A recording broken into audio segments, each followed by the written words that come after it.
do Brits need to toughen up when it comes to mental health? 0207 862 2222. GPs have warned that normal emotions are being treated as mental health disorders. In fact, 84% of doctors think the stress of everyday life is wrongfully being seen as a medical issue. Almost a fifth of adults in England are now taking antidepressants, according to the Centre for Social Justice. Should we welcome a more open conversation about mental health, or should we say, let's bring back the stiff upper lip? Wilfred. Man, this is amazing. I didn't know such a high number taking antidepressants. Look, the reality is this, that some people do suffer from mental health, and therefore they should get all the support they need. But I absolutely agree with these GPs that having a mental illness has suddenly become fashionable. And the thing about making people aware of things, people then start to self-diagnose and suddenly say, oh, I'm feeling a bit down today, it's a bit stressful there, therefore I must have some sort of mental illness. The whole thing about being human is that you have to deal with the ups and downs of life. If you had a life that was constant, what sort of life would that be? And it's about communicating to this generation especially that to be human is to have these peaks and troughs. Is that right? That is what normal is. Because we could say, look, when you get somebody who's got major depressive disorder, and there's no question that that's a real thing, if you talk to psychiatrists, the people who are in the worst depressive state will literally not be able to move. They stand there like trees in the mental facility. That's not what we're seeing at the moment, is it? We're seeing people functioning and then saying, I'm depressed. Yeah, look, I think there's two sides to this, isn't there? I mean, you know, I think you can't argue with doctors. If doctors are saying that they are, you know, over... They must be right. Yeah, well, you know, they're over-medicalising on things or medicating But things. doctors are giving sick notes. I'm just saying, because I've had my employees give me a sick note to say I've been written off for 2 weeks because for stress.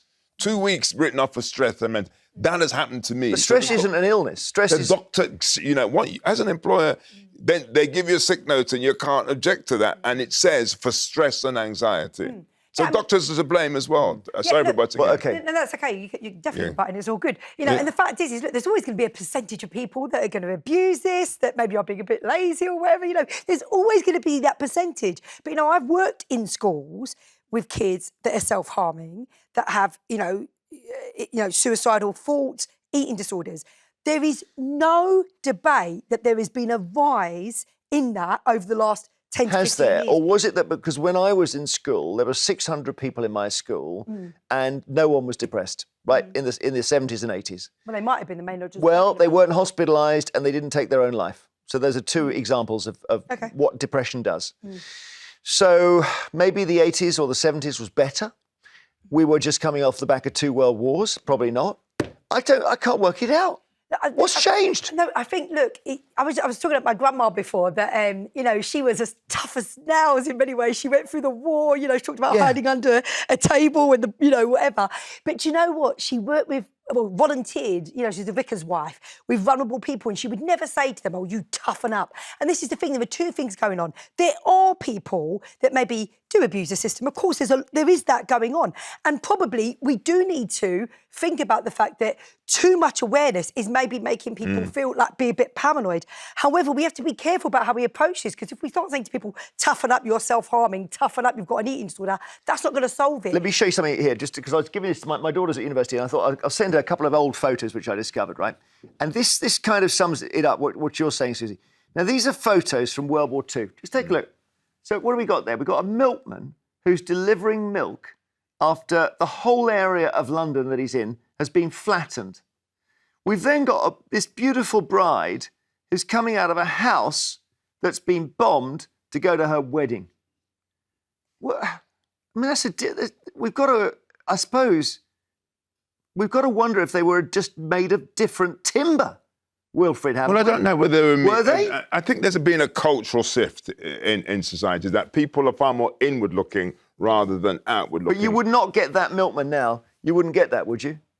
No, you wouldn't. He'd be off with stress. They wouldn't turn up. They says, look, I can't work. Yeah. Because, you know... How does he do that? Trevor's in Bournemouth. Hi, Trevor. Hello, Jeremy. Am I right in thinking that you've had some mental health problems? Well, yeah, I'm 61, coming up 62.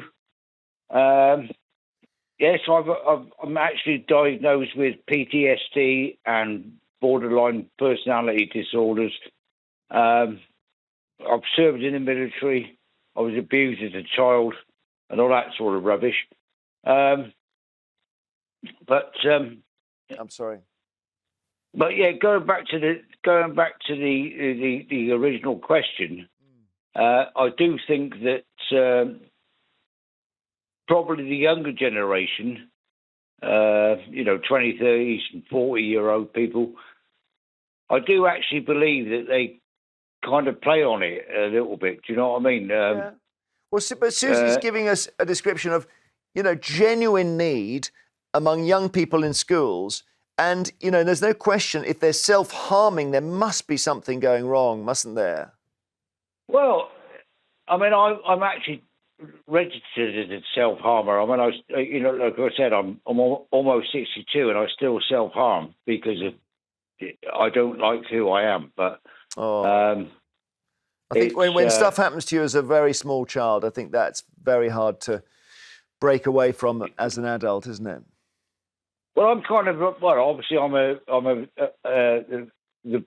boomer. I think that's what they call it. Only just something like that. Born in '63. That's it. So yeah, so I'm a boomer, but I do think that some of these people, and it's probably wrong for me to describe.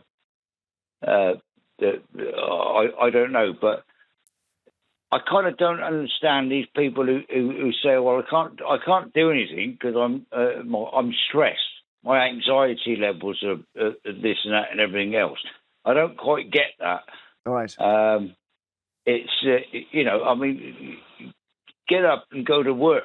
Okay, Trevor. Basically. Thank you so much. Listen, good luck, Trevor. Thank you so much for calling. Harry in West Sussex. Hi. Hi. Are we being harsh on the new generation? They have got a lot of problems. I want to turn this on your head, okay? Train your mind, change your brain. I train your mind, and if you are actually training your mind properly, you can actually bring the positive side out. The way I train the mind, it doesn't make any difference whether I'm doing it from preventing mental health problems, preventing suicide, or achieving success. There's a really simple blueprint to put in place. The article that I read yesterday in The Spectator with regards to the subject that you're talking about today, I do agree with the GPs that I think it said 84% of GPs believe everyday challenges of life should not be seen as mental health problems. 83% of GPs are concerned that antidepressants are too easily prescribed, and the NHS doesn't have a coherent definition for mental health. Let's move on from this. Actually, it's irrelevant as to whether or not society has changed. Get on, teach how the mind is trained, take advantage of it. It's proactive, it's preventative. It is so powerful, it is so awesome. Maybe. Let's train in the right way. I'm only sounding doubtful because I think you're trying to fight the ocean with the sea. In the end, if the mind you don't have is to. broken, it's easy to put in place. You train people, you train teachers, you train staff.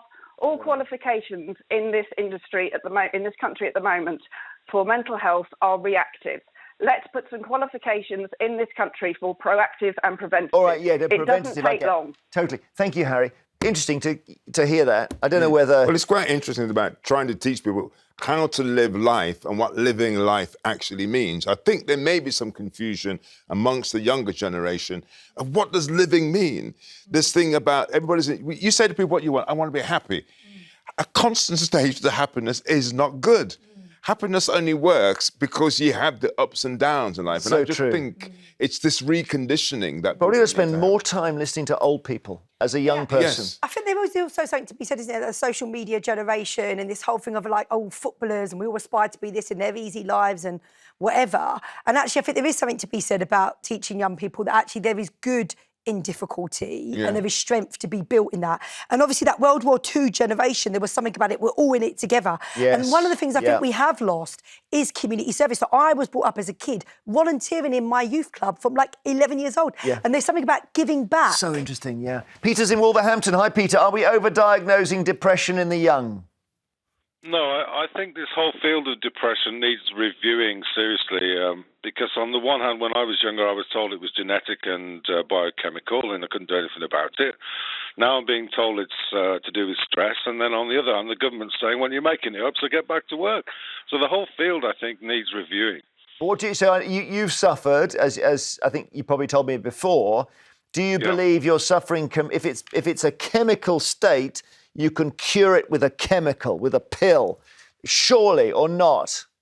Well, there is no cure, Jeremy. You can manage it with pills, and the pills definitely sort of lift your mood and block your symptoms.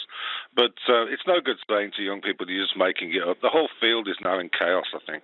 That's interesting, yeah. Well, I think the Americans have got this famous manual. Is it DSM? It's called the Diagnostic Manual for Psychiatric Illnesses. It's now 4 volumes or something. It's got so many different things. Bipolar 1, 2, 3, 4, you know. And you can find something in there that will fit everyone. Yeah. Peter, thank you. I know we haven't given that subject enough time because it is very, very serious and important. Later, the papers and everything else.